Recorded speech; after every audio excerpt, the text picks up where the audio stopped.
जय हिंद दोस्तों, स्वागत है आपके इस नए क्लास में। आज लेके आए हैं जीके जीएस के 50 मोस्ट इम्पॉर्टेंट क्वेश्चन जो यूपी होमगार्ड और यूपी कांस्टेबल के पेपरों में पूछे गए हैं। दोस्तों, आप सभी लोग इस क्लास के अंत तक बने रहें और वीडियो अच्छी लगे तो लाइक, सब्सक्राइब, कमेंट करना बिल्कुल ना भूलें।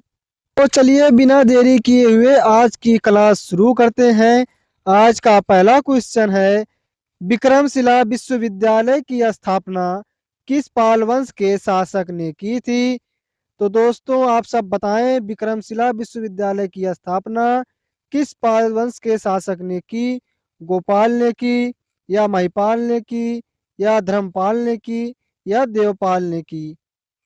दोस्तों आप लोगों का सही उत्तर हो जाएगा, विक्रमशिला विश्वविद्यालय की स्थापना धर्मपाल ने की थी। आपका सही उत्तर होगा दोस्तों ऑप्शन सी, धर्मपाल।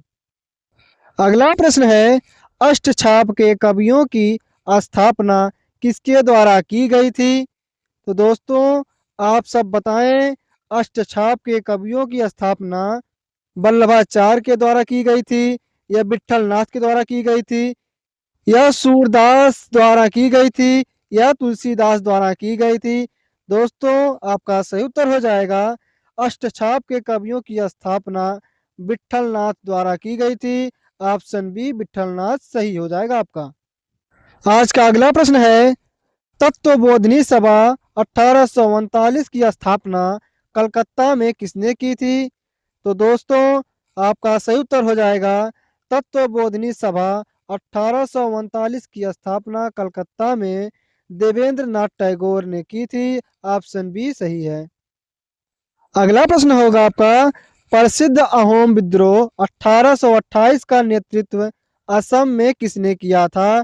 तो दोस्तों आपका सही उत्तर हो जाएगा, प्रसिद्ध अहोम विद्रोह 1828 का नेतृत्व असम में गोमधर कुंवर ने किया था। ऑप्शन बी सही हो जाएगा आपका। अगला प्रश्न होगा, 1916 के लखनऊ समझौते की अध्यक्षता निम्नलिखित में से किसने की थी? तो दोस्तों आप सब लोग बताएं, 1916 के लखनऊ समझौते की अध्यक्षता एनी बेसेंट ने की थी, या मोतीलाल नेहरू ने की थी, या अंबिका चरण मजूमदार ने की थी, या मदन मोहन मालवीय ने किया था? तो दोस्तों आपका सही उत्तर हो जाएगा, 1916 के लखनऊ समझौते की अध्यक्षता अंबिका चरण मजूमदार ने की थी। आपका सही उत्तर है ऑप्शन सी। अगला प्रश्न है, दीवान ए कोही नामक कृषि विभाग की स्थापना किस सुल्तान ने की थी? तो दोस्तों आपका सही उत्तर हो जाएगा, दीवान ए कोही नामक कृषि विभाग की स्थापना मोहम्मद बिन तुगलक ने की थी। ऑप्शन बी, मोहम्मद बिन तुगलक सही है।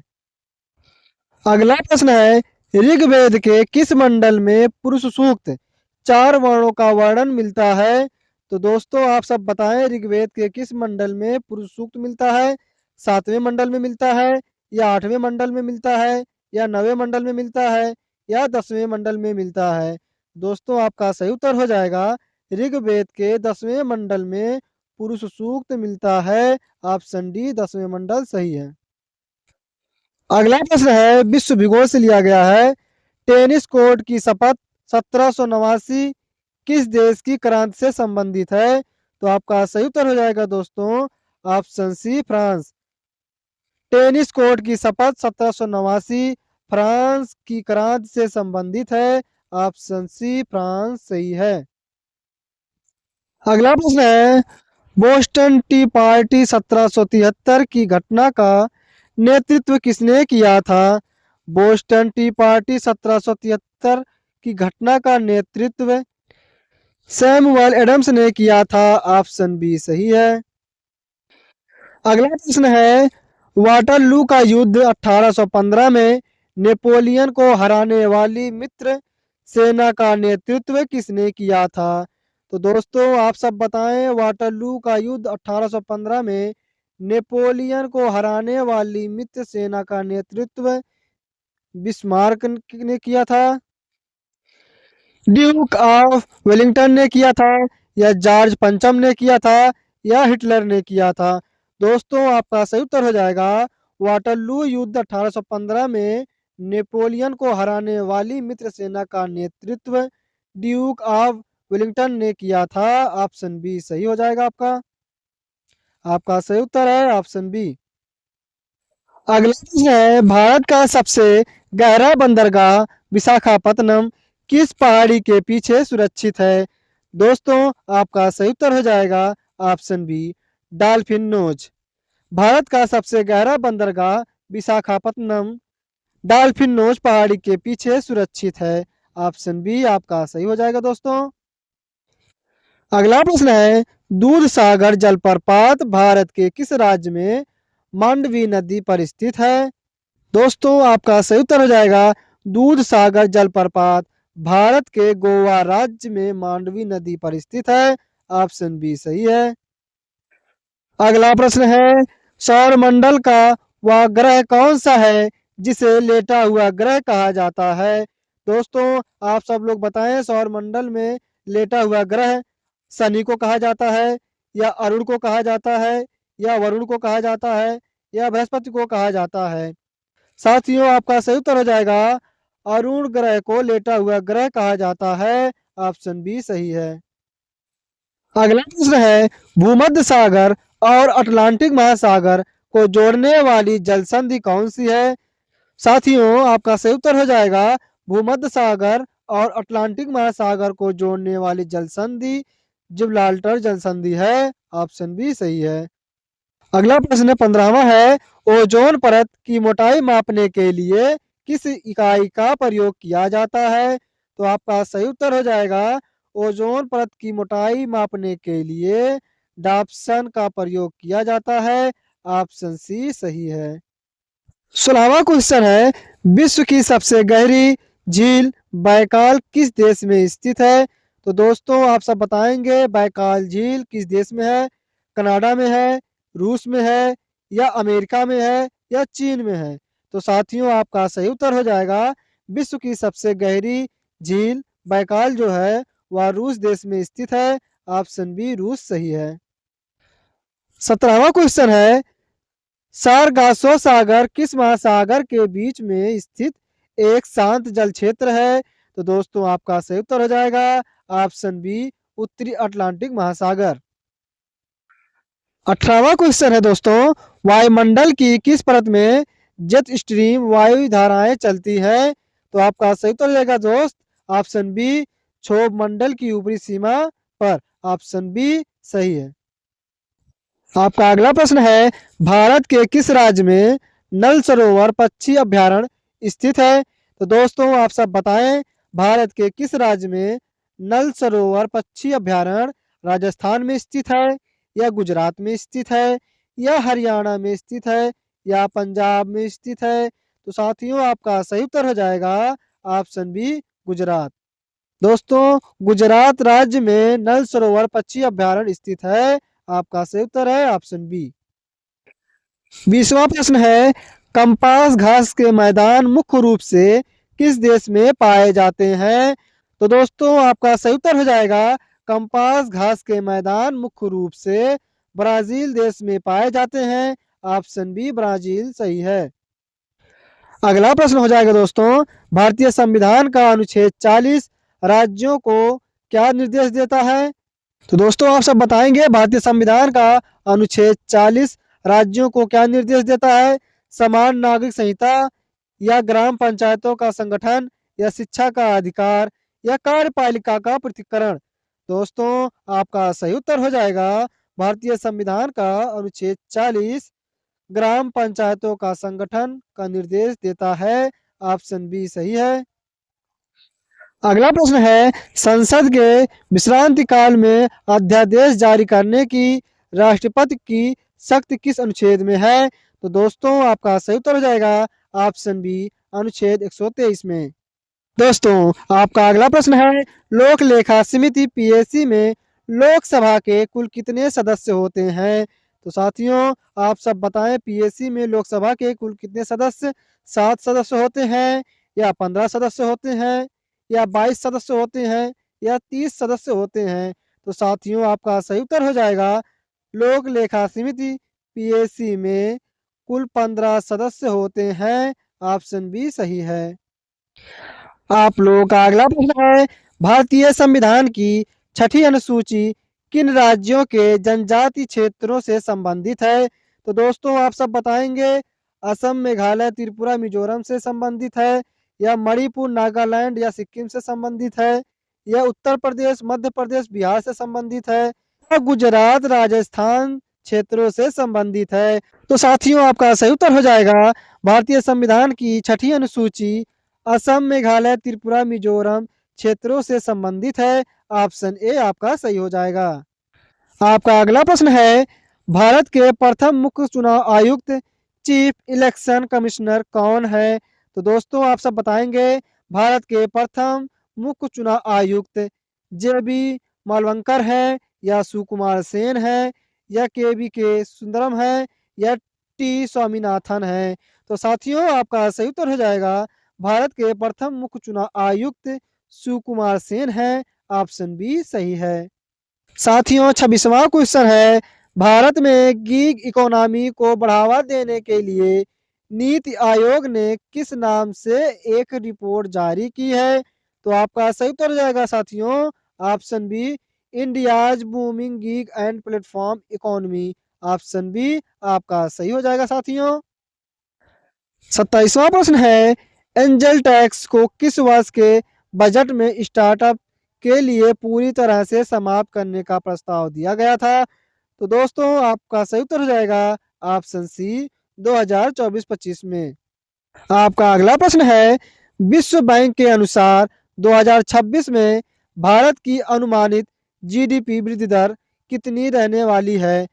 दोस्तों आप सभी लोग बताएंगे 2026 में भारत की अनुमानित जीडीपी दर 6.2% रहने वाली है, या 6.6% रहने वाली है, या 7.2% रहने वाली है, या 6.9% रहने वाली है? तो साथियों आपका सही उत्तर हो जाएगा विश्व बैंक के अनुसार 2026 में भारत की अनुमानित जीडीपी दर 7.2% रहने वाली है। ऑप्शन सी सही है। 29वां प्रश्न है, लॉरेंज वक्र में जो 45 डिग्री की रेखा होती है वह क्या दर्शाती है? तो आपका सही उत्तर हो जाएगा साथियों, लॉरेंज वक्र में जो 45 डिग्री की रेखा होती है वह पूर्ण समानता की रेखा दर्शाती है। ऑप्शन बी सही है।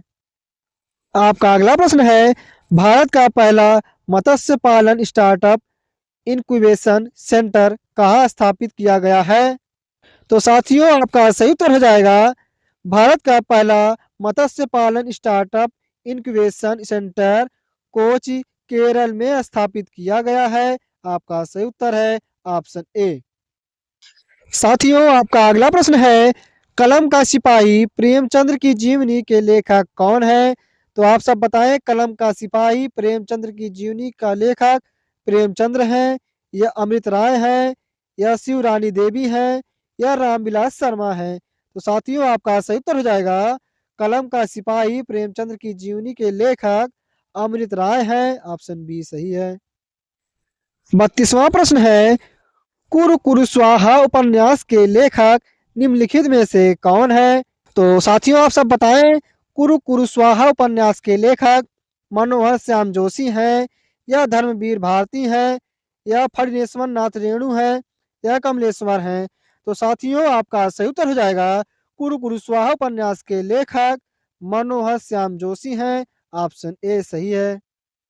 आपका अगला प्रश्न है साथियों, अर्धनारीश्वर निबंध के रचयिता कौन है? तो आपका सही उत्तर हो जाएगा ऑप्शन बी, रामधारी सिंह दिनकर। अगला प्रश्न है, अन्वय का विलोम शब्द क्या होगा? तो आपका सही उत्तर हो जाएगा अन्वय का विलोम शब्द अन्वय होगा। ऑप्शन बी सही है। आपका 35वां क्वेश्चन है, जो स्त्री सूर्य भी ना देख सके वाक्यांश के लिए एक शब्द है। तो वाक्यांश के लिए एक शब्द क्या होगा आप सब बताएं। सूर्य पस्या होगा, या असूर्य मप्स्या होगा, या दुर्जय होगा, या अज्ञेय होगा? तो साथियों आपका सही उत्तर जाएगा ऑप्शन बी। आपका अगला क्वेश्चन है, मुंह की खाना मुहावरे का सही अर्थ क्या है? तो साथियों आप सब बताएं, मुंह की खाना मुहावरे का सही अर्थ चोट लगना होगा, या बुरी तरह हारना होगा, या अपमान करना होगा, या भोजन करना होगा। तो साथियों आपका सही उत्तर हो जाएगा मुंह की खाना। मुहावरे का सही अर्थ होगा आपका ऑप्शन बी, बुरी तरह हारना। ऑप्शन बी सही है। आपका अगला प्रश्न है, तद्भव शब्द का चयन करें। उलूक, इष्टिका, ओखली, कुपुत्र। तो साथियों आपका सही उत्तर हो जाएगा तद्भव शब्द जो है ऑप्शन सी, ओखली है। ऑप्शन सी आपका सही हो जाएगा। 38वां प्रश्न है, शुद्ध वर्तनी का चयन कीजिए। तो इसमें से आपका शुद्ध वर्तनी वाला शब्द हो जाएगा अंधिकार। ऑप्शन ए अंधिकार सही है। आपका अगला प्रश्न होगा, बीजक किसकी रचनाओं का संग्रह है। साथियों आप लोग का इसका आंसर पता होगा, आप सब बताएं। बीजक सूरदास की रचनाओं का संग्रह है, या कबीरदास का है, या तुलसीदास का है, या जायसी का है। तो साथियों आपका सही उत्तर हो जाएगा बीजक जो है वह कबीरदास की रचनाओं का संग्रह है। ऑप्शन बी कबीरदास सही है। आपका 40वां प्रश्न है, श्यामल शब्द का तद्भव रूप क्या होगा। तो आप सब बताएंगे श्यामल शब्द का तद्भव रूप शाम होगा, या सांवला होगा, या काला होगा, या साला होगा। तो दोस्तों आपका सही उत्तर हो जाएगा श्यामल शब्द का तद्भव रूप सांवला होगा। ऑप्शन बी आपका सही है। आपका अगला प्रश्न है, उत्तर प्रदेश के किस जिले में देश का पहला नाइट सफारी और जैव विविधता पार्क विकसित किया जा रहा है। तो साथियों आपका सही उत्तर हो जाएगा ऑप्शन बी लखनऊ कुकरैल में। आपका 42वां क्वेश्चन है, नंदिनी कृषक समृद्धि योजना का संबंध उत्तर प्रदेश में किससे है। तो साथियों आपका सही उत्तर हो जाएगा ऑप्शन बी दुग्ध उत्पादन और नस्ल सुधार से। आपका अगला प्रश्न है साथियों, उत्तर प्रदेश का कौन सा शहर हथकरघा और पावरलूम उद्योग के लिए पूर्वांचल का मैनचेस्टर कहलाता है। तो आप सब बताएंगे वाराणसी कहलाता है, या अंबेडकर नगर का टांडा कहलाता है, या मऊ कहलाता है, या भदोही कहलाता है। तो साथियों आपका सही उत्तर हो जाएगा उत्तर प्रदेश का हथकरघा और पावरलूम उद्योग के लिए पूर्वांचल का मैनचेस्टर अंबेडकर नगर का टांडा क्षेत्र कहलाता है। ऑप्शन बी सही है। आपका अगला प्रश्न है साथियों, उत्तर प्रदेश के किस रेलवे स्टेशन का नाम बदलकर वीरांगना लक्ष्मीबाई रेलवे स्टेशन किया गया है। तो साथियों आपका सही उत्तर हो जाएगा option B Jhansi railway station को। साथियों झांसी रेलवे स्टेशन का नाम बदलकर वीरांगना लक्ष्मीबाई रेलवे स्टेशन किया गया है। आपका सही उत्तर हो जाएगा ऑप्शन बी। अगला प्रश्न है, राजा महेंद्र प्रताप सिंह राज्य विश्वविद्यालय की स्थापना उत्तर प्रदेश के किस जिले में की जा रही है। तो आपका सही उत्तर हो जाएगा ऑप्शन बी अलीगढ़ में की जा रही है। अगला प्रश्न है, 25 जनवरी 2026 को मनाए जा रहे राष्ट्रीय मतदाता दिवस का मुख्य कार्यक्रम उत्तर प्रदेश में कहाँ आयोजित हुआ। तो साथियों आपका सही उत्तर हो जाएगा ऑप्शन बी इंदिरा गांधी प्रतिष्ठान लखनऊ में। अगला प्रश्न है, मिस यूनिवर्स 2025 की विजेता विक्टोरिया कजेर का संबंध किस देश से है। तो आपका सही उत्तर हो जाएगा साथियों मिस यूनिवर्स 2025 की विजेता विक्टोरिया कजेर का संबंध डेनमार्क देश से है। ऑप्शन बी सही है। आपका अगला प्रश्न है साथियों, जनवरी 2025 में जारी ग्लोबल फायर पावर इंडेक्स में शीर्ष 3 देश कौन से हैं। तो दोस्तों आपका सही उत्तर हो जाएगा अमेरिका, रूस, चीन। ऑप्शन बी सही है। चौथे स्थान पर भारत देश है। आपका सही उत्तर हो जाएगा ऑप्शन बी अमेरिका, रूस, चीन। साथियों आपका अगला प्रश्न है, उत्तर प्रदेश के वर्तमान मुख्य सचिव का नाम क्या है, जिनका कार्यकाल हाल ही में विस्तारित चर्चा में है। तो दोस्तों आपका सही उत्तर हो जाएगा ऑप्शन बी शशि प्रकाश गोयल। का अंतिम प्रश्न है दोस्तों, कोटोपैक्सी नामक सक्रिय ज्वालामुखी किस देश में स्थित है। तो दोस्तों आप सब बताएं इटली देश में स्थित है, या जापान देश में है, या इक्वाडोर में है, या इंडोनेशिया में है। तो साथियों आप लोग इस क्वेश्चन का आंसर कमेंट बॉक्स में बताएं, और बताएं कि कौन सा ऑप्शन आपका सही होगा, और इसका आंसर हम सब अगली क्लास में देखेंगे। दोस्तों उम्मीद है कि आपने 50 क्वेश्चन में से ज़्यादा क्वेश्चन अटेम्प्ट किए होंगे, और आपके ज़्यादा से ज़्यादा क्वेश्चन सही हुए होंगे। साथियों इस क्लास में ऐसे क्वेश्चन लिए गए थे जो आपके एग्ज़ाम में आएंगे और आते हैं। तो दोस्तों ये टॉप 50 क्वेश्चन में से जो आपने सारे क्वेश्चन देखे हैं ये आपके एग्ज़ाम में आए हुए हैं और आएंगे। तो साथियों अगर आपने अभी तक अपने चैनल PS क्विज वाला को सब्सक्राइब नहीं किया है तो सब्सक्राइब कर लें, लाइक कर लें और वीडियो को शेयर कर लें। मिलते हैं नेक्स्ट वीडियो में। धन्यवाद।